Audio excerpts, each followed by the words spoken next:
ปี 2019 นับว่าเป็นปีหนึ่งที่อาจถูกบันทึกไว้ในสถิติแห่งภัยพิบัติอยู่แขวงสวรรณเขตเพราะเป็นปีที่ร้ายแรงที่สุดในหลายรอบทศวรรษพอก้าวเข้าฤดูฝนปีนี้เบิ่งคือว่าอยู่แขวงสวรรณเขตฝนจะดี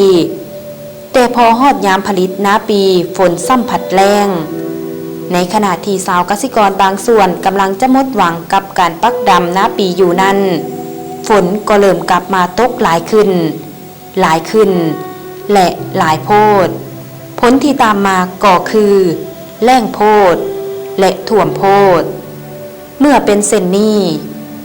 ชาวเกษตรกรที่เป็นประชาชนส่วนใหญ่ของสวรรณเขตจะเหลือหยังแด่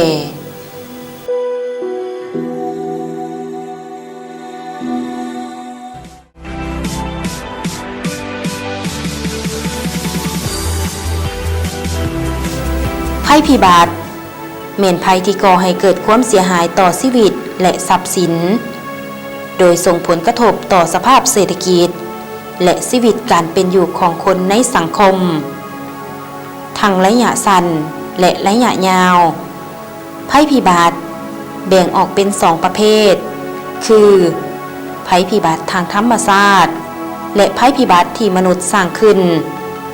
ซึ่งทั้ง2อย่างอาจมีความสัมพันธ์ซึ่งกันและกันการเผชิญหน้ากับภัยพิบัติของมนุษย์นับเป็นเหตุการณ์ที่เกิดมีมาโดยตลอดและสำหรับอยู่แขวงสวรรณเขตก็เช่นเดียวกันภัยพิบัติเกิดมีให้เห็นอยู่เรื่อยแต่สิ่งที่หลายคนบ่เพิ่งปรารถนาก็แม่นภัยพิบัติที่ร้ายแรงดังที่เกิดขึ้นในปี 2019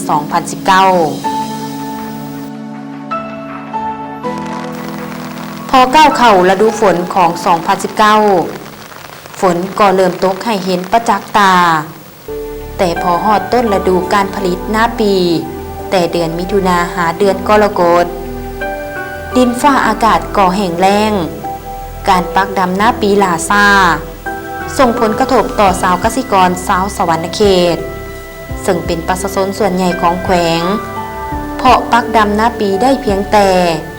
96.23 ส่วนห้อยของเนื้อที่การผลิตแต่พอฮอดกลางเดือนสิงหาฝนก็เริ่มตกและตกหนักติดต่อกันหลายผิดปกติปริมาณน้ำฝนแทกได้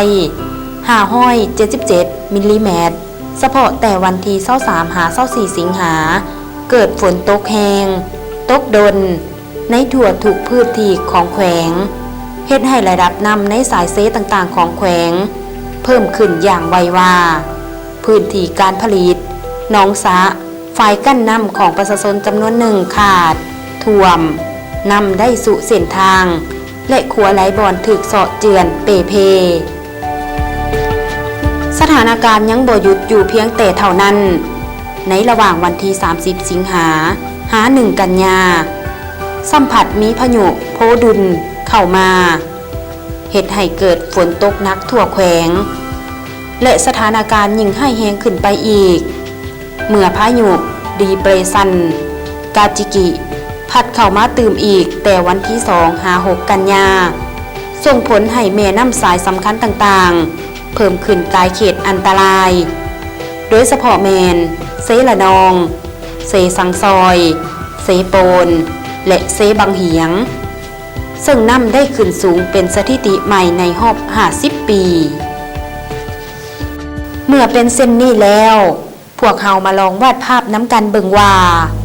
จะเกิดหยังขึ้น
ถึงแม้ว่าเหตุการณ์จะให้แฮงเพียงใดแต่การนำภาครัฐก็บ่ได้ปล่อยปละละเลยได้ลงติดตามสภาพการและให้การช่วยเหลือประชาชนอย่างใกล้ชิด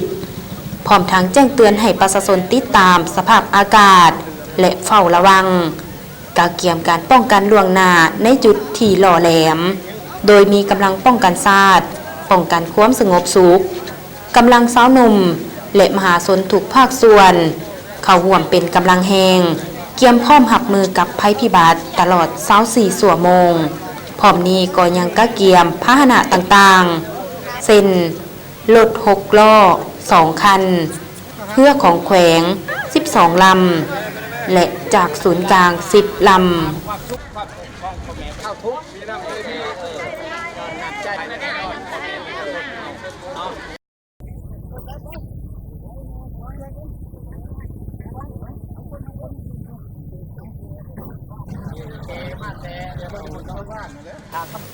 ในสถานการณ์เช่นนี้ทุกภาคส่วนสังคมก็บ่ได้เมินเสยได้ปลุกระดมการประกอบส่วนวัตถุปัจจัยให้การช่วยเหลือผู้ที่ถูกผลกระทบโดยกงในขั้นต้นมีมูลค่าทั้งหมด1ตื้อ78ล้าน737,000 กีบได้พร้อมกันซ่อมแปลงขัวทางเสาไฟฟ้าและพื้นฐานโครงหลังอื่นๆที่เปเพให้กลับคืนมาใช้ในระดับที่จำเป็นพร้อมทั้งได้ขนส่งประชาชนและสัตว์เลี้ยงไปไว้ในจุดที่ปลอดภัย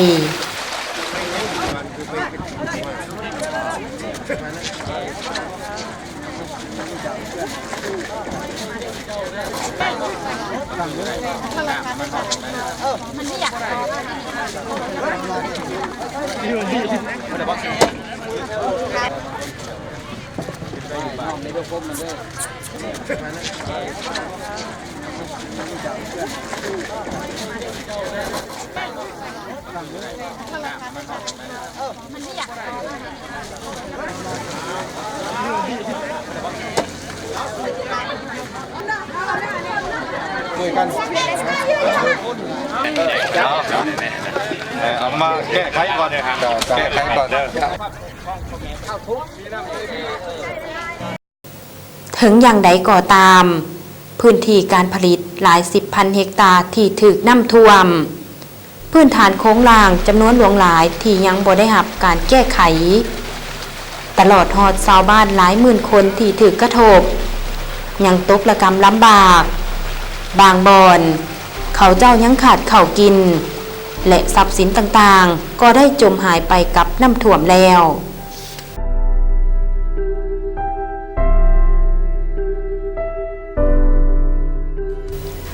ถึงน้ำจะเหือดแห้งท้องฟ้าจะแจ้งใสไปมาได้สะดวกแต่ผลกระทบที่ตามมานั้นมันได้สร้างมูลค่าอันมหาศาล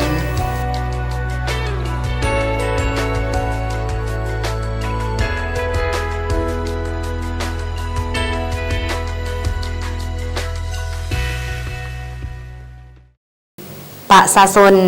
คือเจ้าของประเทศชาติเป็นกำลังหลักของสังคมและเป็นผู้บริโภคสินค้าทั้งหมดในสังคมแล้วพวกเขาร่วมมือกันช่วยเขาเจ้าได้แนวใด